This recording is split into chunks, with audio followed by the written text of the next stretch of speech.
നേരത്തെ കണ്ട വീഡിയോയില് ആ പെണ്ണിന്റെ പേരെന്തായിരുന്നു? ഇനി ഭർത്താവിനോട് നുണ പറയണമെന്ന് പറഞ്ഞേ. ആ ഒരു പേരെന്തോന്ന്?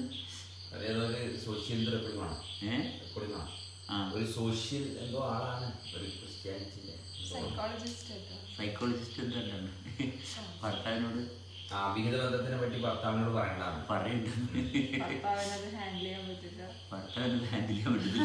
ഇവർക്ക് ഇവര് ഹാൻഡിൽ ചെയ്യാൻ പറ്റാത്തതുകൊണ്ടാണ് ഇങ്ങനെ ഭാഗത്തോട്ട് പോയത്. ഇവർക്കത് ഹാൻഡിൽ ചെയ്യാൻ പറ്റാത്തതുകൊണ്ടല്ല അങ്ങനെ ഒരു ഭാഗത്തോട്ട് പോയത്. അപ്പൊ ഇതിങ്ങനെ രഹസ്യമായിട്ട് വെക്കാൻ പറയുമ്പോൾ നമ്മളൊരു കാര്യം മനസ്സിലാക്കണം. ഇവർ രഹസ്യമായിട്ട് വെക്കുന്നതിന് പകരം ഇതിങ്ങനെ ഒരു അവസ്ഥയിൽ പോകാനുള്ള കാരണം എന്താണ്? അതല്ല ആദ്യം നോക്കേണ്ടത്.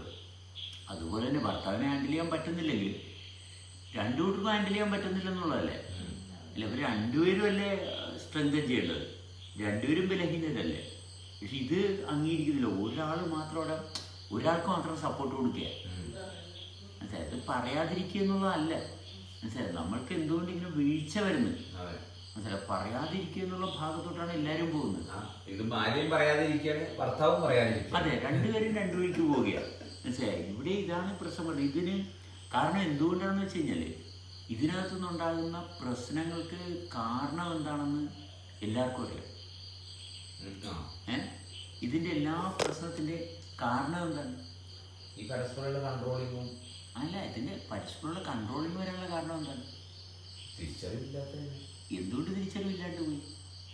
കാരണം നമ്മൾ വെളിച്ചത്തെ ആശ്രയിക്കുന്നു. വെളിച്ചം എൻ്റെ ജീവിതത്തെ മെച്ചപ്പെടുത്തും. ഈ വെളിച്ചത്തെ ആശ്രയിക്കുന്ന അറിവെന്ന് പറയുന്നത് വെളിച്ചമാണ്. അത് ശരിയായിട്ടുള്ള അറിവെന്ന് പറയുന്നത് മാറ്റമാണ്. പക്ഷെ മാറ്റത്തെ അനുഭവിക്കുന്ന ഭാഗത്താണ് മാറ്റം നിൽക്കുന്നത്. പക്ഷേ അനുഭവിക്കുന്ന ഭാഗത്തുള്ള മാറ്റത്തിന് പകരം അനുഭവിക്കാത്ത മാറ്റത്തിന് അതായത് ഈ വെളിച്ചം, നമ്മൾ കാണുന്ന കാഴ്ച, ഈ കാണുന്ന കാഴ്ച എന്ന് പറയുന്നത് വെളിച്ചത്തെ ആശ്രയിക്കും. അതായത് കാണുന്ന കാഴ്ച വെച്ചിട്ട് എനിക്ക് ജീവിക്കാൻ സാധിക്കുന്നുള്ളൊരു സംഭവം ഉണ്ടാക്കിയെടുത്തത്. അതെ, അപ്പോഴേ ഓൾറെഡി ശരീരത്തിന്റെ പ്രവർത്തനത്തിൽ വെളിച്ചത്തിന്റെ ഭാഗം കൂടി ചേർന്നാണ് ശരീരം പ്രവർത്തിക്കുന്നത്. ഓൾറെഡി അത് അനുഭവിക്കുന്ന വെളിച്ചമാണ്. പക്ഷെ ഇത് അനുഭവിക്കാത്ത വെളിച്ചത്തെ ആശ്രയിച്ച് നമുക്ക് അന്ധത ഉണ്ടാകുന്നു. കാരണം നമ്മൾ അന്ധനാകി ഓൾറെഡി നമ്മൾ തെളിച്ചത്തിലാണ്. പക്ഷെ ആ തെളിച്ചത്തിൽ നിൽക്കുന്ന അവസ്ഥയ്ക്ക് സ്ഥാനം കൊടുക്കാതെ വെളിച്ചത്തിന് സ്ഥാനം കൊടുക്കും. കാരണം വെളിച്ചം നമ്മുടെ ഭാഗമാണ്. വേറെ മറ്റു വെളിച്ചത്തിന് സ്ഥാനം കൊടുക്കേണ്ടത്. മറ്റു വെളിച്ചം എന്ന് പറയുമ്പോൾ അത് റിഫ്ലക്ഷനാണ് കാണുന്നത്. വെളിച്ചമല്ല കാണുന്നത്, പക്ഷെ അതിന്റെ വെളിച്ചത്തിന്റെ പ്രതിബിംബമാണ് കാണുന്നത്. അതുകൊണ്ട് അവിടെ നിന്നാണ് ഈ വിശ്വാസം ഉണ്ടാകുന്നത്. അപ്പൊ ഈ ദൈവവിശ്വാസികളാണ് നിയമങ്ങൾ ഉണ്ടാക്കുന്നത്. വിശ്വാസികൾ നിയമങ്ങൾ ഉണ്ടാക്കും. നീ അതല്ല ചെയ്യേണ്ടത്, ഇതാണ് ചെയ്യേണ്ടത്. നീ ചെയ്യേണ്ട ഭാഗമല്ല, നീ ഉണ്ട് എന്നുള്ള ഭാഗം അറിയുന്നിടത്താണ് നീ ജീവിക്കുന്നത്. നീ എന്ത് ചെയ്യണം ചെയ്യണ്ട എന്നുള്ളൊരു നിർദ്ദേശം വരുമ്പോഴാണ് ഈ പറയുന്നത് മറ്റൊരാളെ ഹൈഡ് ചെയ്യണം എന്നുള്ള സംഭവം വരുന്നത്. അതെ, ആർക്കും നിർദ്ദേശം കൊടുക്കേണ്ട കാര്യമില്ല. നീ ഇന്നത് ചെയ്യണം ചെയ്യണ്ട. മറ്റേ ഉള്ളതാണെങ്കിൽ എല്ലാവർക്കും ഒരുപോലെ അല്ലേ? അതെ, എല്ലാവരും പരസ്പരം സഹകരിച്ചപ്പോൾ ഞാനിങ്ങനെയാണ്, നമ്മളിങ്ങനെയാണ്, ഞാനിങ്ങനെയാണ്, നമ്മളിങ്ങനെയാണ്. അതെ, ഇതിനെവിടെയാണ് സംശയോടെ? പക്ഷെ മനുഷ്യർക്ക് ഇന്ന് പറഞ്ഞു കൊടുത്താൽ അവരുണ്ട്, ഞാനുണ്ടല്ലോ, ശരിയാണല്ല. ഈ പറയുമ്പോഴേ അറിയുന്നുള്ളൂ. പറയുമ്പോഴേ അറിയുന്നവരറിയുന്നു, അല്ലാത്തവരിത് കേട്ടിട്ട് നമുക്ക് ഭ്രാന്താണെന്നാണ് പറയുന്നത്. അവരെ പറ്റി പറയുമ്പോൾ എന്നെ പറ്റി പറയണത് അവരെ പറ്റി പറയണതിന് എല്ലാം ഒന്നല്ലേ? ഒന്ന് തന്നെ. കാരണം നമ്മളുണ്ടാക്കിയ അറിവല്ലേ, നമ്മളുണ്ടായിരിക്കുന്ന അനുഭവത്തിന്റെ അറിവാണ്. അത് ആരുടെയും കുത്തകയില്ല. നമ്മളുണ്ട് എന്ന് പറയുമ്പോൾ അല്ലെങ്കിൽ ഉള്ളതാണെന്ന് പറയുമ്പോൾ അതുപോലും റിഫ്ലക്ഷൻ ആയിട്ട് എടുക്കാൻ പറ്റുന്നുള്ളൂ. അതെ, എന്താ പറയുക, ഏറ്റവും വലിയ ബ്യൂട്ടി. കാരണം ശരീരം ഇങ്ങനെ പ്രവർത്തിക്കുന്ന ഒരു ശരീരം ഉണ്ട്, നിരന്തരം പ്രവർത്തിക്കല്ലേ എന്ന് പറയുമ്പോൾ അതൊക്കെ തത്വം മാത്രല്ലേ എന്നാ ചോദിക്കുന്നത്. അപ്പൊ അവരുടെ സങ്കല്പത്തില് അവര് പ്രാക്ടീസ് ചെയ്യുന്നതും അല്ലെങ്കിൽ അവരുടെ മെഡിറ്റേഷൻ രീതിയും എക്സർസൈസും അതൊക്കെയാണ് റിയാലിറ്റി. ഇത് ഈ ലൈറ്റിന്റെ റിഫ്ലക്ഷനെയാണ് ആക്ച്വലി എല്ലാവരും റിയാലിറ്റി ആയിട്ട് കണക്കാക്കുന്നത്. അല്ലാതെ അവനവന്റെ ഒരു ക്ലാരിറ്റി എന്ന് പറയുന്ന സംഭവത്തിൽ തൊടാൻ ഈ വിശ്വാസം സത്യത്തിൽ ഒരു തരത്തിലും മനുഷ്യനെ സമ്മതിക്കണില്ല എന്നുള്ളതാണ്. അവർക്ക് പ്രൂഫ് മാത്രം മതി. അതായത് അവര് ചെയ്യുന്ന കാര്യം മറ്റൊരാൾ ചെയ്തിട്ട് അവർക്ക് റിസൾട്ട് കിട്ടുന്നുണ്ട് എന്നുള്ളൊരു പ്രൂഫ്. അതാണല്ലോ ഈ സയൻസ്. എക്സ്പെരിമെന്റ് നടത്തിയിട്ട് കിട്ടുന്ന റിസൾട്ട് നോക്കുക. പക്ഷെ അത് എത്രത്തോളം, അത് ഒരു കുറച്ച് ശതമാനം ആൾക്കാരിൽ പരീക്ഷിച്ചിട്ടുള്ളതാണല്ലോ ആ റിസൾട്ട്. അപ്പൊ നമ്മളൊരു കാര്യം പറയുമ്പോൾ ഇത് സബ്ജക്റ്റീവ് ആണെന്നാണ് പറയുന്നത്. പക്ഷെ അവർ പറയണത് എന്താ, അപ്പൊ നമുക്ക് ശാസ്ത്രത്തിന്റെ ഏതെങ്കിലും ശാഖയിൽ നിന്ന് ചില അറിവുകൾ എടുക്കേണ്ടി വരും. ഈ ശാസ്ത്രം എടുക്കുന്നത് എന്താണ്, ഇതുപോലെ കുറച്ച് ആൾക്കാർ അവര് വെച്ച് പരീക്ഷിച്ചതിന്റെ പ്രൂഫാണ് അവരെടുക്കുന്നത്. അതായത് മതം, വിശ്വാസം തെറ്റാണെന്ന് സ്ഥാപിക്കാൻ വേണ്ടിയിട്ടാണ് ശാസ്ത്രം വന്നത്. അതെ അതെ, മനസ്സിലായി? മതവിശ്വാസം തെറ്റാണ് എന്ന് സ്ഥാപിക്കാൻ വേണ്ടി. അപ്പൊ വിശ്വാസം തെറ്റാണെന്ന് സ്ഥാപിക്കുന്നതിന് വേണ്ടിയിട്ട് മാത്രമേ ശാസ്ത്രം നിൽക്കുന്നുള്ളൂ. വിശ്വാസികൾക്ക് മാത്രമേ അനുഭവത്തിൽ നിരന്തരമായിട്ട് നിലനിന്ന് പ്രവർത്തിച്ചുകൊണ്ടിരിക്കുന്ന അനുഭവത്തിൽ നിൽക്കാതെ ഈ മതവിശ്വാസത്തിൻ്റെ ഭാഗത്ത് മനുഷ്യൻ പൊട്ടത്തരം കാണിക്കുന്നത് കൊണ്ട് നിങ്ങൾ കാണിക്കുന്നത് പൊട്ടത്തരമാണെന്ന് അവരെ ബോധ്യപ്പെടുത്താനാണ് ശാസ്ത്രം സംസാരിക്കുന്നത്. മനസ്സിലായി? അവരോടാണ് ശാസ്ത്രം സംസാരിക്കുന്നത്. മനസ്സിലായി? തെളിവില്ലാത്ത കുറച്ച് കാര്യങ്ങൾ പറയുമ്പോൾ ഇങ്ങനെയാണെന്ന് തെളിവോടുകൂടി പറയുന്നതാണ് ശാസ്ത്രം. ഫൈറ്റ് അവര് തമ്മിൽ മാത്രമേ ഉള്ളൂ. ഫൈറ്റ് അല്ല ശരിക്കും ശാസ്ത്രം പറയുന്നത്. നിങ്ങളുടെ അവസ്ഥ നല്ല രീതിയിൽ കൈകാര്യം ചെയ്യാനുള്ള ഒരു വഴിയാണ് ശാസ്ത്രം കാണിച്ചു കൊടുക്കുന്നത്. പക്ഷെ വിശ്വാസികൾ ശാസ്ത്രത്തെ അംഗീകരിക്കാതെ, ശാസ്ത്രം ഉണ്ടെന്ന് പറയുന്നതല്ലാതെ അവരുടെ വിശ്വാസം തിരുത്താനാണ് ശാസ്ത്രം ഉപയോഗിക്കേണ്ടതെന്നുള്ള ഭാഗത്തോട്ട് അവരെത്തുന്നില്ല. മനസ്സിലായ? വിശ്വാസികൾ ശാസ്ത്രത്തെ കാണുന്നത് അവർക്ക് വേറെ രീതിയിലാണ് അവർ ശാസ്ത്രത്തെ കാണുന്നത്. അവർക്ക് ഈ സൗകര്യങ്ങൾ, ശാസ്ത്രം ഉണ്ടാക്കുന്ന കുറേ സൗകര്യങ്ങളുണ്ടല്ലോ. കാരണം വിശ്വാസത്തിൽ നിൽക്കുന്നതുകൊണ്ട് കുറേ പ്രശ്നങ്ങളുണ്ട്. ശാസ്ത്രം ഉണ്ടാക്കുന്ന കുറേ സൗകര്യങ്ങളുണ്ട്. മനസ്സിലായി? അപ്പം അതുകൊണ്ട് വിശ്വാസികൾ തന്നെ ഈ ശാസ്ത്രത്തെ വളച്ചൊടിച്ച് അവർ വേറെ രീതിയിൽ, കാരണം വിശ്വാസിയായിട്ടിരിക്കുമ്പോൾ വിശ്വാസി എന്താ പറയണത്, ശാസ്ത്രം ഇത് ഉണ്ടാക്കിയതല്ലേ, മനുഷ്യനുണ്ടാക്കിയതല്ലേ, അപ്പൊ മനുഷ്യനുണ്ടാക്കാൻ ആരെങ്കിലും വേണ്ടേ? ഇതാണ് വിശ്വാസികളുടെ നമ്പർ 1 തട്ടിപ്പ്. ശാസ്ത്രം മനുഷ്യനുണ്ടാക്കിയതല്ലേ, കാറും പ്ലെയിനൊക്കെ മനുഷ്യനുണ്ടാക്കിയതല്ലേ, അപ്പൊ മനുഷ്യനുണ്ടാക്കാൻ ആരെങ്കിലും വേണ്ടേ? മനസ്സിലായി? അവസാനം അവരെത്തിച്ചേർന്നത് അവിടെയാണ്. ഈ ശാസ്ത്രത്തെ തന്നെ അവർ വളച്ചൊടിച്ച് അതൊരു വിശ്വാസമാക്കി.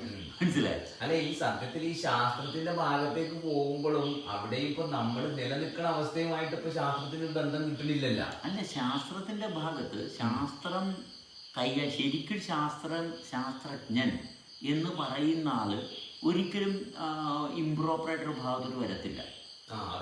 ശാസ്ത്രജ്ഞനെ സംബന്ധിച്ചിടത്തോളം മനസ്സിലായി? ഒരു ശാസ്ത്രജ്ഞൻ എന്ന് പറയുമ്പോൾ ഓക്കെ, കാര്യങ്ങൾ ഇങ്ങനെയാണ് സംഭവിക്കുന്നത് എന്ന് അവൻ്റെ ബുദ്ധി കൊണ്ട് വിലയിരുത്തുകയാണെന്ന് ശാസ്ത്രജ്ഞന് വ്യക്തമായിട്ടറിയാം.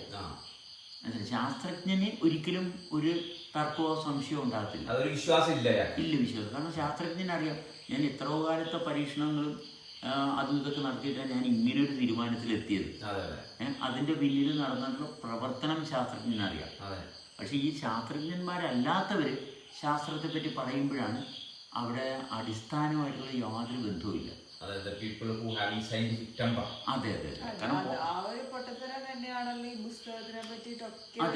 കാരണം പുസ്തകം എന്തിനാണ് വായിക്കുന്നത് നമ്മൾ അടുത്ത് നിൽക്കുന്ന ആളുമായിട്ട് സഹകരിക്കാൻ പറ്റാത്തതുകൊണ്ടാണ് വായിക്കേണ്ടി വരുന്നത്. അടുത്ത് നിൽക്കുന്ന ആളുമായിട്ട് സഹകരിക്കാൻ പറ്റുന്നുണ്ടെങ്കിൽ പുസ്തകം വായിക്കേണ്ട കാര്യമില്ല. മനസ്സിലായി? കാരണം പുസ്തകം വായിക്കുന്നത് ആത്മീയതയ്ക്ക് വേണ്ടിയിട്ടാണെങ്കിൽ, ആത്മീയത എന്ന് പറയുന്നത് ഏറ്റവും മനോഹരമായിട്ട് കിട്ടുന്നത് അടുത്ത് നിൽക്കുന്ന ജീവനുള്ളതുമായിട്ട് സഹകരിക്കുമ്പോഴാണ്. അപ്പം അടുത്ത് നിൽക്കുന്ന ജീവനോട്ടുള്ള സഹകരിക്കുമ്പോൾ നമ്മളെങ്ങനെയാണ് അതിനകത്ത് കള്ളത്തരോ ഒളിച്ചും പാത്തും വല്ലതും ചെയ്യണത്? അങ്ങനൊരു ഭാഗം എങ്ങും വരുന്നില്ല. അടുത്ത ആൾ ചലിച്ചാൽ അത് നമുക്ക് അനുകൂലമാണ്. അയാൾ ചലിക്കുമ്പോൾ അയാളെ എതിർക്കാൻ നോക്കുമ്പോൾ നമ്മുടെ ചലനത്തിനും കോട്ടം. മറ്റൊരാളെ എതിർക്കും തോറും നമ്മുടെ ജീവിതത്തിൽ ദുഃഖവും ദുരന്തവും കൂടിക്കൊണ്ടിരിക്കും. കാരണം അയാളും ചലിക്കാൻ കാരണം ഞാനും ചലിക്കുന്ന സെയിം ശക്തിയാണ്. അതേ ശക്തി കൊണ്ടാണ് അയാൾ ചലിക്കുന്നത്. അപ്പം ഞാൻ മറ്റൊരാളെ എതിർക്കുമ്പോൾ എന്നെ ചലിപ്പിക്കുന്ന ശക്തിയെയാണ് ഞാൻ നിഷേധിക്കുന്നത്. മറ്റൊരാളെ അതുകൊണ്ടാണ് കൊല്ലരുത്, അതുകൊണ്ടാണ് കൊല്ലരുത്. ഒരു വെറുതെ അല്ല കൊല്ലരുത് എന്ന് പറയുന്നത്. കാരണം മറ്റൊരാളുടെ ഒരു കുറവ് നമ്മൾ കാണുമ്പോൾ നമ്മൾ അയാളെ കൊന്നു തന്നെയാണ് അവിടെ. അതെ, അപ്പൊ ഈ നമ്മൾ ഈ ഭക്ഷണത്തിന് വേണ്ടിയിട്ട് കൊല്ലുന്നതൊക്കെ അതെ, ഭക്ഷണത്തിന് വേണ്ടിയിട്ട് നമ്മൾ കൊല്ലുക എന്ന് പറഞ്ഞ ഭാഗം നമ്മളുടെ അനുഭവം നമ്മൾ നിലനിൽക്കണമെന്നുണ്ടെങ്കിൽ, നമ്മുടെ ശരീരം ഈ പഠന തെളിച്ചം കാണണമെന്നുണ്ടെങ്കിൽ എന്ത് വേണം? ഭക്ഷണം വേണ്ടേ? ഭക്ഷണത്തിന് ജീവൻ വേണ്ടേ? ചത്ത ഭക്ഷണം വല്ലവരും കഴിക്കുക? ഇല്ല. അപ്പൊ അങ്ങനെ നോക്കുവാണെങ്കിൽ ഇപ്പൊ മറ്റൊരു മനുഷ്യനെ കൊല്ലുന്നേ, ആ മനുഷ്യൻ ജീവിക്കുന്നത് ഈ വ്യക്തിയുടെ നിലനിൽപ്പിന് എവിടെയെങ്കിലും ദോഷകരമായി ബാധിക്കുന്നതുകൊണ്ടായിരിക്കില്ലേ കൊല്ലുന്നുണ്ടാവുക? തീർച്ചയായിട്ടും ആ മറ്റൊരു മനുഷ്യന് എൻ്റെ നിലനിൽപ്പിന് ദോഷം ആണെന്നുള്ള ഭാഗം. അതുകൊണ്ട് നമ്മൾ ഭക്ഷണം കഴിക്കുമ്പോൾ നമ്മൾ കഴിക്കുന്ന ഭക്ഷണത്തിൽ ഒരിക്കലും മരണ വെപ്രാളവോ വേദനയോ ഉണ്ടാകരുത്. മനസ്സിലായോ? നമ്മൾ കഴിക്കുന്ന ഭക്ഷണത്തിന് അത് ചത്തു എന്നുള്ളൊരു ഫീൽ ഉണ്ടാകരുത്. ജീവനുള്ളതല്ലേ കഴിക്കുന്നത്. ചീഞ്ഞത് കഴിക്കുമോ? ഇല്ല. ചീഞ്ഞെന്ന് പറഞ്ഞാൽ ചത്ത്, അതിനകത്ത് ഊർജ്ജമില്ല. ഒരു പച്ചക്കറിയാണ്, ചീരയാണ്. ചീര ഉണങ്ങിക്കഴിഞ്ഞാൽ നമ്മൾ ആ ചീരയില കഴിക്കുക, അപ്പം ചീഞ്ഞ്. മനസ്സിലായി? ചീര ഇലക്ക് ജീവനുള്ളപ്പോഴാണ് അത് കഴിക്കുന്നത്. നമ്മളിലുള്ള ജീവനുമായിട്ടുള്ള ബന്ധം. ആ ചീര ഇല അല്ലെങ്കിൽ പാവക്ക, വഴുതനങ്ങ, അതൊക്കെ ചീഞ്ഞ് കഴിഞ്ഞാൽ ആരും കഴിക്കില്ല. മനസ്സിലായി? അതിലും ജീവനുള്ളത് കൊണ്ടാണ് കഴിക്കുന്നത്. മനസ്സിലായി?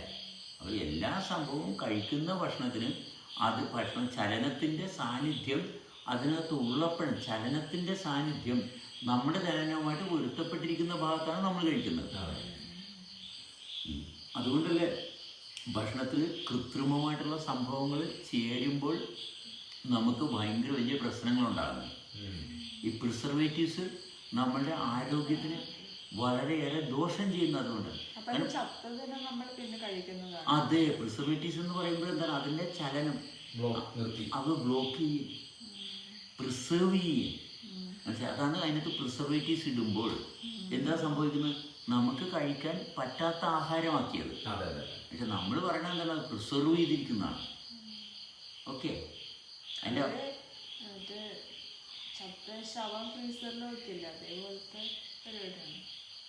ഫ്രീസ് കോൾഡ് എന്ന് പറയുന്ന സംഭവം ഇതിൻ്റെ ചലനത്തെ സ്വാഭാവികമായിട്ട് നിർത്തിയിരിക്കുകയാണ്. കാരണം കോൾഡ് എനർജി നമുക്കൊണ്ട് മാറ്റാം. ഈ പ്രിസർവ് ചെയ്യാൻ വേണ്ടിയിട്ട് കെമിക്കൽസാണ് ഉപയോഗിക്കുന്നത്. ഓക്കെ, ഈ പ്രിസർവ് ചെയ്യാൻ ഉപയോഗിക്കുന്ന കെമിക്കൽ നമ്മുടെ ശരീരത്തിനും ദോഷം ചെയ്യുന്നു. നമ്മുടെ ചലനത്തിനെയും അത് സാരമായിട്ട് ബാധിക്കും. അതെ, നമുക്കത് നീക്കം ചെയ്യാൻ പറ്റത്തില്ല ഭക്ഷണത്തിൽ നിന്ന്. പക്ഷെ തണുപ്പ് മാറ്റിയാണ് നമ്മൾ കഴിക്കുന്നത്. അതെ, ചലനം കൊണ്ടുവരിക. തണുപ്പിക്കുമ്പോൾ ഈ ചലനം ചിലവായി. പക്ഷെ തണുപ്പ് മാറുമ്പോൾ അത് വീണ്ടും അത് വൈബ്രൻ്റ് ആയി. മനസ്സിലായി? അതാണ് അവിടെ നടക്കുന്നത്. പക്ഷെ പ്രിസർവേറ്റീവ്സ് അങ്ങനെയല്ല. അതെ, മനസ്സിലായി? അവിടെ അതിനെ നിശേഷം നശിപ്പിച്ച്, മനസ്സിലായി? അവിടെ അതിൻ്റെ നിശ്ചലമാക്കിയിരിക്കുന്നത്. പിന്നെ നമ്മൾ കഴിച്ച് കഴിയുമ്പോഴത്തേക്കും ആ പ്രിസർവേറ്റീവ്സിന്റെ ഭാഗം നമ്മുടെ ശരീരത്തിലില്ല. നമ്മുടെ ശരീരം പ്രിസർവേറ്റീവ്സിനെ നീക്കം ചെയ്യാനുള്ള കഴിവുണ്ട് കുറച്ചൊക്കെ. പക്ഷെ ഈ സ്ഥിരമായി കഴിഞ്ഞാൽ എന്തിനേയും പാടുപെടുത്തുന്നതിന് കിഡ്നിക്കൊക്കെ ഓവർലോഡാ ഈ പ്രിസർവേറ്റീവ്സ്. അതുകൊണ്ട് ബേക്കറി ഐറ്റംസ് നമുക്ക് ദോഷം ചെയ്യും. അതെ അതെ, മനസ്സിലായി? നമുക്ക് ദോഷം ചെയ്യും. മനസ്സിലായി? പ്രിസർവ് ചെയ്യുന്ന ആഹാരങ്ങൾ എന്തെല്ലാം കഴിക്കുന്നുണ്ട് ഇതെല്ലാം നമുക്ക് ദോഷം ചെയ്യും. ഇത് നമുക്ക് വളരെ സാവകാശമേ ഈ പറയുന്ന അവസ്ഥയിൽ നിന്ന് മാറാൻ പറ്റത്തുള്ളൂ. വളരെ സാവകാശമേ ഈ പ്രിസർവേറ്റീവ്സിനെ ഉപയോഗിക്കുന്ന അവസ്ഥയിൽ നിന്ന് സ്ലോയിലേ മാറാൻ പറ്റത്തുള്ളൂ. കാരണം ഒറ്റയടിക്ക്, കാരണം ശരീരം കണ്ടീഷൻഡ് ആയിപ്പോയി. അതെ, എന്തുകൊണ്ടാണെന്ന് വെച്ചാൽ നമ്മളും കുറെ പ്രിസർവ്ഡ് ആയി തലമുറകളായിട്ട്. അതെ അതെ അതെ, പ്രിസർവേഷനാണ് നമ്മുടെ ശ്രദ്ധയിൽ വന്നിരിക്കുന്നത്. എങ്ങനെ നമ്മളെ സസ്റ്റെയിൻ ചെയ്യിപ്പിക്കാം, സുരക്ഷിതമായിട്ട് സർവൈവ് ചെയ്യാം, എങ്ങനെ നിലനിർത്താം എന്നുള്ള കാര്യത്തിൽ നമ്മൾ തീരുമാനം എടുക്കേണ്ടി വന്നു. നിലനിർത്തേണ്ട ഭാഗം നമ്മുടെ ഉത്തരവാദിത്വമായി. കാരണം നിലനിൽക്കുന്നുണ്ടെന്നുള്ള ഭാഗം നമ്മൾ കാണുന്നില്ല, അറിഞ്ഞില്ല. ലൈറ്റിന്റെ വിക്ടിമായി പോയി. മനസ്സിലായി? ലൈറ്റ് നമ്മുടെ ശരീരത്തിന്റെ ഒരു ഭാഗമാണ്. പ്രകാശവും ഇരുട്ടും അതായത് ഇരുട്ടെന്ന് പറയുന്നത് സൃഷ്ടിക്കപ്പെട്ട വ്യവസ്ഥയുടെ ആകർഷണ ശക്തി.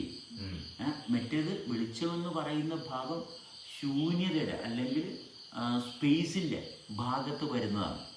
അതും ആ മൂവ്മെന്റിനെ ഈസി ആക്കാൻ വേണ്ടിയിട്ടുള്ളതാണ്. അതും ആകർഷണമാണ്. രണ്ടും ഈസാണ്. മനസ്സിലായ? രണ്ടിനെയും ഇവിടെ കൊണ്ടുവരുന്ന ശക്തി എന്താണ്? അതാണ് വ്യക്തിയുടെ ബോധം. ഈ രണ്ടിനെയും ചേർക്കുന്നിടത്താണ് നമ്മുടെ ശരീരം ഉണ്ടായിരിക്കുന്നത്. രണ്ടെന്ന് പറഞ്ഞാൽ ഒന്ന് ഗ്രാവിറ്റിയും ഒന്ന് ഗുരുത്വാകർഷണം. അവിടെയാണ് വരുന്നത് ശരീരത്തിന്റെ ഭാരം, ത്വക്ക് സ്പർശനം, നാവിന്റെ രുചി. ഇതിന്റെ മറുഭാഗത്ത് ശ്വാസം, ശബ്ദം, വെളിച്ചം. ഇത് മൂന്നും സ്പേസുമായിട്ട് കണക്ട് ചെയ്തുള്ള ഗ്രാവിറ്റി. മറ്റേത് മൂന്നും ഇത് നാവ്, ത്വക്ക്, ഭാരം. ഇത് മൂന്നും സൃഷ്ടിക്കപ്പെട്ട വ്യവസ്ഥയുടെ ഭാഗത്തുള്ള ആകർഷണം. രണ്ടും ആകർഷണം. മനസ്സിലായി? അതുകൊണ്ടാണ് സ്ത്രീകൾ കൂടുതൽ സമാധാനപ്രിയരാണ്. കാരണം അവർ ശരീരവുമായിട്ട് നല്ല ബന്ധമുണ്ട്. പുരുഷന്മാർ അവർ പെട്ടെന്ന് തീരുമാനമെടുക്കും. മൂവ്മെന്റ് വളരെ ഫാസ്റ്റ്. മനസ്സിലായി? സ്ത്രീ എന്ന് പറയുമ്പോ ആ ഒരു പൊസിഷൻ ഉണ്ടാവും. അതെ, സ്ത്രീ എന്ന് പറയുന്നതിന്റെ ആ ഭാഗം അതാണ്. അവിടെ സ്ത്രീകൾ എന്തെങ്കിലും പറഞ്ഞാൽ കൂടുതൽ പേര് അത് കേൾക്കും. മനസ്സിലായി? കൂടുതൽ പേർക്ക് അത് ശരിയായിട്ട് തോന്നും. അപ്പൊ ഒരു സ്ത്രീ അല്ലെങ്കിൽ ഈ ഗ്രാവിറ്റിയിൽ കണ്ടാമിനേഷൻ വരുന്നത് ആ മൂവ്മെന്റ് അപ്പൊ അറസ്റ്റ് ആവുന്നുണ്ടല്ലോ അവിടെ ഈ പ്രിസർവേറ്റീവ് വരുമ്പോ. അപ്പൊ ഈ ശരീരത്തിന്റെ ഈ ഒരു ഫോഴ്സ്, ചേരാനുള്ള ഫോഴ്സ് അവിടെ സെൻസ് ചെയ്യാൻ പറ്റത്തില്ല. മരവിച്ചില്ലേ? മരവിച്ചപ്പോഴത്തേക്ക് ഈ രണ്ടും ചേരണ്ടേ, ചേർന്ന് നിൽക്കുന്ന ഒരു അനുഭവം ഉണ്ടല്ല, അത് നഷ്ടപ്പെട്ടു പോവുകയാണ്. ഒന്നിന് മാത്രം ഒരു പർട്ടിക്കുലർ മൂവ്മെന്റ് വരികയാണ് അവിടെ. കാരണം അവിടെ പിന്നെ ആ പീസ് കിട്ടണില്ലല്ലോ. കാരണം ഇത് നിരന്തരം ഇത് ചലിപ്പിക്കുന്നതിന് കാരണമായിട്ടുള്ള വ്യവസ്ഥയില്ലേ, അതിന്റെ അറസ്റ്റായി. അത് അറസ്റ്റായി. കാരണം വേറെ ചില ചലനങ്ങൾക്ക് സ്ഥാനം വന്നു, സങ്കല്പം വന്നു. അത് ഇത് ഡിസ്ബാലൻസ് ആയി.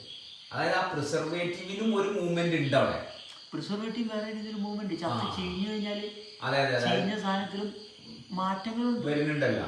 ആ മാറ്റവും നമ്മുടെ മാറ്റമായിട്ട് ഒരുപാട് അന്തരമുണ്ട്. എക്സാക്ട്ലി. കാരണം ഒന്ന് നമ്മൾ നിലനിൽക്കാൻ വേണ്ടിയിട്ടുള്ള മാറ്റാണ്, ഒന്ന് അത് പ്രപഞ്ചത്തിന്റെ മാറ്റത്തിൽ പെട്ടുപോകണം. വേറെ പലതരത്തിലുള്ള മാറ്റങ്ങളുണ്ട്. എല്ലാ മാറ്റത്തിനും തുടർച്ചയുണ്ട്. മനസ്സിലായി? എല്ലാ മാറ്റവും തമ്മിൽ കണക്റ്റഡ് ആണ്. സർവ മാറ്റങ്ങളും കണക്റ്റഡ്. കണക്റ്റഡ് അല്ലാത്ത ഒരു മാറ്റവും ഇല്ല. അപ്പം നമ്മളിലെ മാറ്റം നമ്മൾ കൃത്യമായിട്ട് അനുഭവിച്ച് നിലനിർത്തുമ്പോഴാണ് നമുക്ക് വ്യക്തത ഉണ്ടാകുന്നത്. നമ്മൾ എന്ന് പറയുന്നത്, ഞാനെന്ന് പറയുന്നത്, അതായത് തുടർച്ചയായിട്ടൊരു മാറ്റത്തെ അനുഭവിക്കാൻ സാധിക്കുമ്പോഴാണ് ഞാനെന്ന് പറയുന്നത്. തുടർച്ചയായിട്ടുള്ള മാറ്റത്തെ കൃത്യമായിട്ട്, എന്തുകൊണ്ടാണ് മാറ്റമില്ലാത്തൊരവസ്ഥയിൽ നിന്നുകൊണ്ട് മാറ്റത്തെ കാണുന്നു, അതാണ് ഞാൻ. മാറ്റത്തിൽ നിന്ന് മാറ്റത്തെ കാണുമ്പോൾ നമ്മൾ, മാറ്റത്തിൽ നിന്ന് മാറ്റത്തെ കാണുന്നിടത്ത് നമ്മൾ.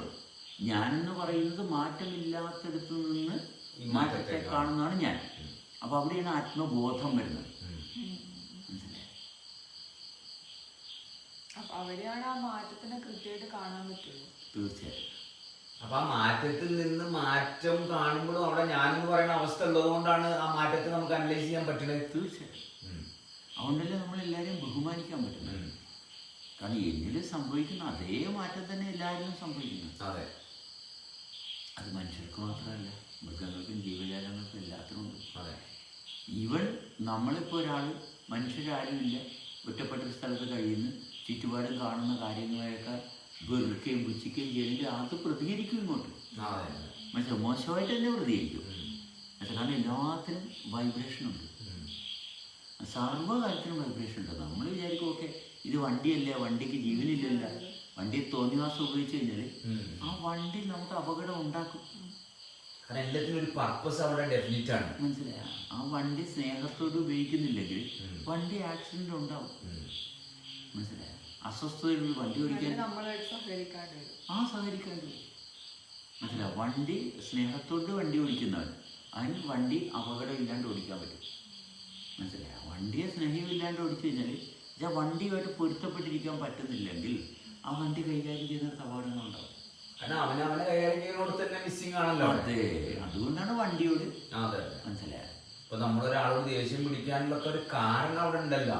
കാരണം അതൊക്കെ ഈ ലൈറ്റിന്റെ തന്നെ വിക്ടിം ആയതുകൊണ്ടാണല്ലോ. തീർച്ചയായിട്ടും. മറിച്ച് ക്ലാരിറ്റിയിൽ നിൽക്കുന്ന ഒരാളെ സംബന്ധിച്ച് ഫൈറ്റ് ചെയ്തിട്ടൊന്നും നേടാനില്ലല്ലോ ആരടുത്തൊന്നും. ഇതിൽ ഏറ്റവും ഇമ്പോർട്ടൻ്റ് എന്ന് പറഞ്ഞാൽ നമ്മുടെ നട്ടെല്ല് നിവർന്ന് വരണമെന്നുള്ളതാണ്. എങ്ങനെ നമുക്ക് നട്ടെല്ല് നിവർത്തി നമ്മുടെ നട്ടെല്ല് നമ്മളുടെ അനുഭവത്തിൽ കൊണ്ടുവരണം.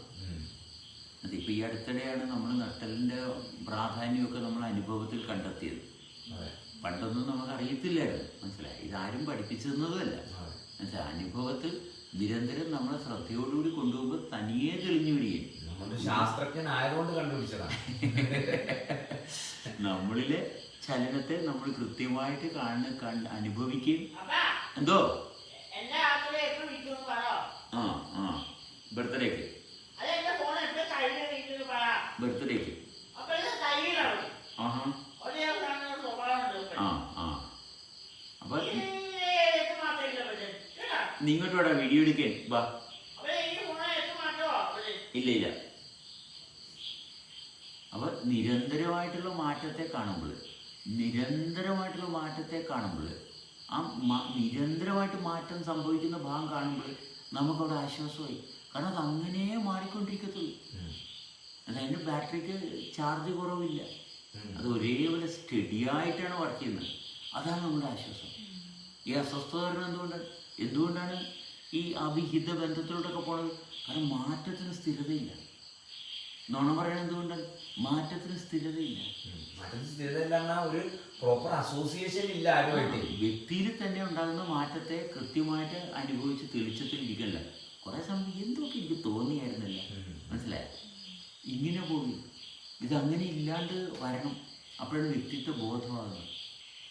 ആ ബോധം എന്ന് പറയുന്നത് നിരന്തരമായിട്ട് നമ്മളിലുണ്ടാകുന്ന മാറ്റത്തെ കൃത്യമായിട്ട് അനുഭവിച്ച് തുടരുമ്പോൾ ഇതെല്ലാം മാറാൻ കാരണമായിട്ടുള്ള മാറ്റമില്ലാത്ത തലമാണ് ബോധം.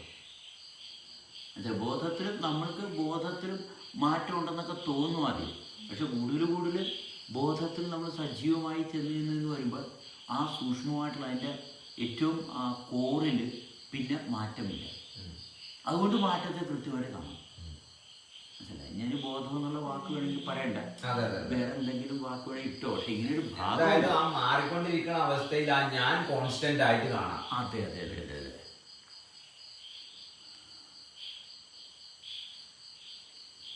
അപ്പൊ വീണ്ടും നമ്മളത് എടുത്തു നോക്കുമ്പം ഇങ്ങനെയുള്ള ഒരു സഹകരണം, അതായത് ഇപ്പൊ ഞാൻ നിങ്ങളുമായിട്ട് ബന്ധപ്പെടാതിരിക്കാനാണല്ലോ ഓരോ വ്യക്തികളും പാടുവിട്ടുകൊണ്ടിരിക്കുന്നത്. കാരണം മനസ്സ് ജനിച്ചു.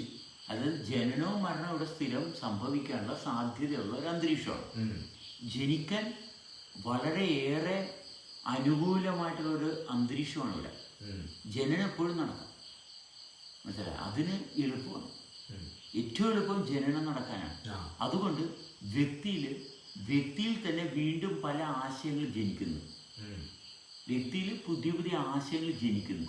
ഈ ജനിക്കുന്ന ആശയങ്ങൾ കൈകാര്യം ചെയ്യുന്നതാണ് മനസ്സ്. ആശയങ്ങൾ ജനിക്കാതിരുന്നാൽ വ്യക്തിക്ക് ബോധം ഉണ്ടാകും. വ്യക്തിത്വ ബോധത്തിൽ നിന്ന് പകരം വ്യക്തി മനസ്സിൻ്റെ ഉടമയായിട്ട് മാറുന്നു. ബോധം വരുമ്പോൾ വ്യക്തിയെ കൈകാര്യം ചെയ്യാൻ പറ്റും. ബോധം വന്നില്ലെങ്കിൽ വ്യക്തിയെ മനസ്സ് കൈകാര്യം ചെയ്യും. അപ്പം പിന്നെ എല്ലാത്തിനും ഐസൊലേറ്റഡ് ആവുകയും ചെയ്യും. കാരണം ആഗ്രഹങ്ങൾ കൂടാൻ തുടങ്ങും. അപ്പൊ അഹങ്കാരം വന്നേ പറ്റത്തുള്ളൂ. കാരണം ആഗ്രഹങ്ങൾ പറഞ്ഞാൽ എന്തുകൊണ്ടാണ്? പ്രകാശത്തെ ആശ്രയിക്കാൻ തുടങ്ങും. അപ്പോഴാണ് ആഗ്രഹം വരുന്നത്. നമ്മൾ ആഗ്രഹിക്കല്ല, ജീവിക്കുകയാണ്. അതുകൊണ്ട് ആഗ്രഹിക്കേണ്ട ആവശ്യമില്ല, ജീവിച്ചുകൊണ്ടിരിക്കുക, മനസ്സിലായ? അതുകൊണ്ട് ആഗ്രഹിക്കേണ്ട ആവശ്യമില്ല. ആ ആഗ്രഹം എന്ന് പറയുന്നത് പ്രകാശവുമായിട്ടുള്ള ഭാഗത്ത് നമ്മൾ ബ്ലോക്കായി. കാരണം പ്രകാശത്തെ ആശ്രയിക്കാൻ തുടങ്ങി. കാരണം പ്രകാശത്തെ ഉപയോഗിച്ചുകൊണ്ടിരിക്കുകയും അനുഭവത്തിലുള്ളതാണ്. അതിനെ വീണ്ടും ആശ്രയിച്ചപ്പോൾ അതെ, സ്ത്രീയെ വീണ്ടും ആശ്രയിക്കാൻ തുടങ്ങി. സ്ത്രീയുടെ ആകർഷണം ഓൾറെഡി ഉള്ളതാണ്. അതുകൊണ്ടാണ് ശരീരം ഇരിക്കുന്നത്. ആകർഷണമുണ്ട്. പിന്നെ സ്ത്രീയുടെ പുറകെ നടക്കാൻ തുടങ്ങിയപ്പോൾ സംഭവം വഷളായി. എല്ലായിടത്തും ബ്ലോക്കായി, രണ്ട് ഭാഗത്തും ബ്ലോക്കായി. ഒന്നിപ്പുറത്ത് വെളിച്ചത്തിൻ്റെ ഭാഗത്ത് ബ്ലോക്കായി, ഗ്രാവിറ്റിയുടെ ഭാഗത്ത് സ്ത്രീയും ബ്ലോക്കായി. വേറെ ആകർഷണത്തെ കൃത്യമായിട്ട് വിലയിരുത്താൻ പറ്റാതെ ആകർഷണം സ്ത്രീയിൽ മാത്രമേ. ഭൂമിയുടെ ഗ്രാവിറ്റി, ഭൂമിയുടെ ആകർഷണം നമ്മൾ അറിയുന്നില്ല. ഭൂമിയുടെ ഉണ്ട്, ചന്ദ്രൻ്റെ ഉണ്ട്, പല വിധത്തിലുള്ള ആകർഷണ ശക്തികൾ നമ്മളിൽ വർക്ക് ചെയ്യുന്നുണ്ട്. ഇതൊന്നും നമ്മൾ അറിയുന്നില്ല, മനസ്സിലായി? അതിന്റെ എല്ലാത്തിന്റെയും പിന്നെയും ഒരു റീപ്രൊഡക്ഷൻ നമ്മൾ ഇങ്ങനെ ക്രിയേറ്റ് ചെയ്യണം. പിന്നെ ഇപ്പൊ കാലം മാത്രല്ലേ ഉള്ളൂ, ആത്മാവിലല്ല, ആത്മബോധത്തിലല്ല. അപ്പൊ ഈ ആകർഷണം അനുഭവിക്കുന്ന സ്ത്രീകൾക്കവിടെ എന്താണ് സംഭവിക്കുന്നത്? അല്ല, സ്ത്രീകളെന്ന് പറഞ്ഞല്ലേ വ്യക്തിയാണല്ലേ, അല്ല സ്ത്രീകളെന്നോ പുരുഷന്മാരെന്നോ പറയുന്നത് കഥയൊന്നുമില്ല. നമ്മളല്ല, അതായത് ഒരു സ്ത്രീയില് നാച്ചുറൽ അട്രാക്ഷൻ അവിടെ ഉണ്ട്, ഭൂമിയിലില്ലേ, എല്ലാ വസ്തുക്കളിലും. ശരീരത്തിനോടുള്ള attraction. ആ, സ്ത്രീ എന്ന് പറയുന്നതും പുരുഷൻ എന്ന് പറയുന്നത് നമ്മൾ ഉണ്ടാക്കുന്ന ലിംഗ വ്യത്യാസം കൊണ്ട് നമ്മൾ പറഞ്ഞു വരുത്തുന്നതാണ്. ഇത് സ്ത്രീയാണ്, ഇത് പുരുഷനാണ്, അതല്ല ഏറ്റവും ബുദ്ധി വരുന്ന. അല്ല, അത് എന്തായാലും ഇതിലിട്ടടിക്കണല്ലോ. കമ്പൈൻ ചെയ്തു. അപ്പൊ ആ സ്ത്രീയും പുരുഷനും ആ ശരീരത്തെയും ബോധത്തെയും ആണ് സത്യത്തിൽ അങ്ങനെ വിളിക്കണത്. അപ്പൊ അതെ, അല്ല ഞാൻ പുരുഷനാണ് ഇവള് സ്ത്രീയാണെന്ന് പറഞ്ഞുകൊണ്ട് കിടന്നിട്ട് കാര്യമൊന്നുമില്ല. സത്യത്തിൽ അത് പറഞ്ഞുകൊണ്ട് നടക്കുന്നതാണ് ഒരു പ്രശ്നം സത്യത്തിൽ. അല്ല, അത് പറഞ്ഞുകൊണ്ട് നടക്കുന്നത് അവനവൻ എങ്ങനെയാണ് ഇരിക്കുന്നത് എന്നുള്ളതിന്റെ ഒരു വ്യക്തത ഇല്ലാത്തതുകൊണ്ടാണ്. ഒരു തുള്ളിപ്പോലും തെളിച്ചില്ലാത്തതുകൊണ്ടാണ്. തെളിച്ചുകൊണ്ടെങ്കിൽ അങ്ങനെ വരത്തില്ല. തെളിച്ചമില്ലാത്തൊരു സമൂഹത്തിന്റെ സൃഷ്ടിയാണ് സത്യത്തിൽ ഈ പുരുഷനും സ്ത്രീ എന്ന് പറയുന്നത്. അപ്പൊ പുരുഷൻ സ്ത്രീ എന്ന് പറയുന്നത് മാത്രമല്ല, അസ്വസ്ഥതയും രോഗവും മുഴുവനും മനസ്സിലായി. അടിയും വഴക്കും പ്രശ്നങ്ങളും മുഴുവനും തെളിച്ചില്ലാത്തതുകൊണ്ടാണ്. അല്ലെ അടിവെക്കുന്ന എന്തിനാണ്, തർക്കിക്കുന്ന എന്തിനാണ്? ഈ കണ്ട കാഴ്ചയുടെ ആ ഭ്രമമാണ് സത്യത്തിൽ എല്ലാ ഫൈറ്റിനും കാരണം. അല്ലെങ്കിൽ ഫൈറ്റ് ചെയ്യേണ്ട ഒരു കാര്യമില്ലല്ലോ മനുഷ്യന്. ഇല്ല ഇല്ല.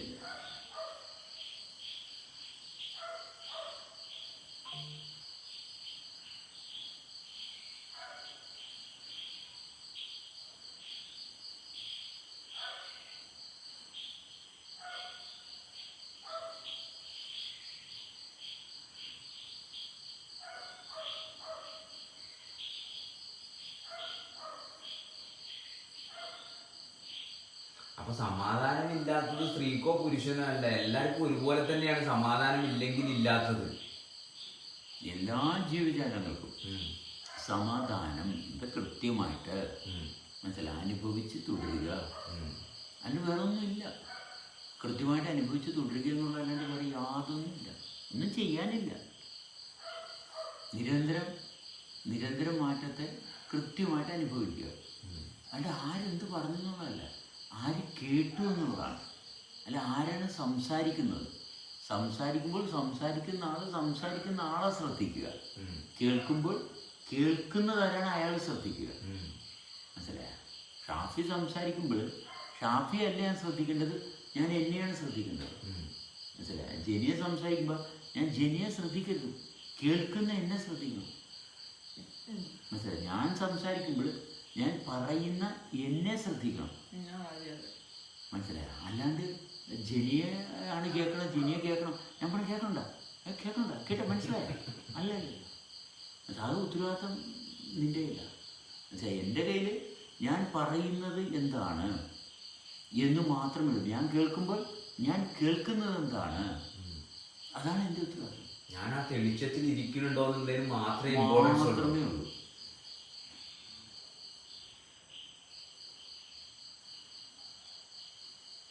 അപ്പൊ അത് എന്തുകൊണ്ടാണ് അങ്ങനെ ഇരിക്കാൻ സാധിക്കാത്തതെന്ന് വെച്ചാല് അവിടെ വിശ്വാസം വർക്ക് ചെയ്യുന്നതുകൊണ്ടാണ്. കാരണം ഈ വെളിച്ചത്തിന്റെ വിക്ടിമ ആയതുകൊണ്ടാണല്ലോ മറ്റൊരാൾ പറയുന്നത് എന്താണെന്ന് ഞാൻ പരിശോധിക്കേണ്ടി വരുന്നത്. അതെ, വെളിച്ചത്തെ ആശ്രയിച്ചപ്പോഴാണല്ലോ പുസ്തകങ്ങളെല്ലാം വന്നത്.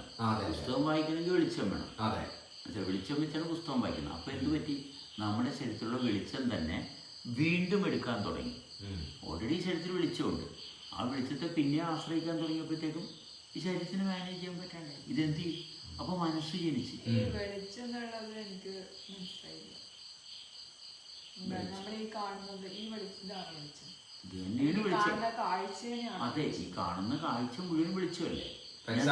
പൈസന്റെ ഭാഗം എടുത്തൂടെ? എക്സാമ്പിൾ അല്ല, ഇവിടെ തന്നെ എടുക്കാം. നിന്നെ കണ്ടു, നീ സുന്ദരിയാണ്, ഇത് വെളിച്ചം. നീ സുന്ദരിയാണെന്ന് ഇന്റർപ്രറ്റ് ചെയ്യുമ്പോൾ എൻ്റെ ശരീരത്തിൻ്റെ നിന്റെ സൗന്ദര്യം എൻ്റെ ശരീരത്തിൻ്റെ ഒരു ബിൽഡിംഗ് മെറ്റീരിയലാക്കി മാറ്റാനുള്ള ശ്രമമാണ്. നീ സുന്ദരിയാണ്, നീ കൊള്ളത്തില്ല എന്ന് പറഞ്ഞാൽ ഈ വെളിച്ചത്തെ ഞാൻ സ്വീകരിക്കാൻ തയ്യാറല്ലെന്ന് ഞാൻ പറയുകയും. ഇംപ്രഷൻ മനസ്സിലായി? ഈ വെളിച്ചത്തിൽ നിന്നാണ് ഇതുണ്ടാകുന്നത്. നീ കൊള്ളാമെന്ന് പറഞ്ഞാലും കൊള്ളിയെന്ന് പറഞ്ഞാലും ഇത് ഉപയോഗിക്കാനുള്ള ശ്രമങ്ങളാണ്. അത് നമുക്ക് കാഴ്ചയിലൂടെ ആവാം, കേൾവി എന്ന് പറയുന്നത് എല്ലാം ഇതെല്ലാം ഓൾറെഡി അതുകൊണ്ടാണ് ശബ്ദം കേൾക്കുമ്പോൾ കേട്ടുകൊണ്ടേയിരിക്കുക, അല്ലാണ്ട് മറ്റൊരാളെ എതിർക്കാൻ പോകരുത്. അതെ അതെ ഇന്ദ്രിയങ്ങളിലൂടെയൊക്കെ ഇംപ്രഷൻ ഉണ്ടാവും. അതെ, ഇംപ്രഷൻ ഉണ്ടാക്കാതെ, അതുകൊണ്ട് പുതിയത് ജനിപ്പിക്കാതെ ഇരുന്ന് സംസാരിക്കണം. മനസ്സിലാ, പുതിയതൊന്നും ജനിക്കരുത്. കാരണം അവിടെ റിയാക്ട് ചെയ്യണമെങ്കിൽ പുതിയതൊന്നും ജനിച്ചാൽ മനസ്സിലായി, ഇതിങ്ങനെ പോയിക്കൊണ്ടിരിക്കും. ആ ഫ്ലോക്ക് ഇങ്ങനെ പോവാന്നുള്ളത് മാത്രമേ ഉള്ളൂ ഇവിടെ. വളരെ സിമ്പിൾ ആയിട്ടുള്ള, കാരണം ഇപ്പൊ പൈസന്റെ കാര്യമാണെങ്കിലും ആ വെളിച്ചത്തിൽ മനുഷ്യന് അതിനെ ജീവൻ നിലനിർത്താൻ പറ്റുന്നുള്ള ഒരു ഭാഗത്തേക്കാണല്ലോ ഇരിക്കുന്നത്. അതായത് എല്ലാവരും കൂടുതൽ ആക്കണം, പണിയെടുക്കാതെ എങ്ങനെ ജീവിക്കും?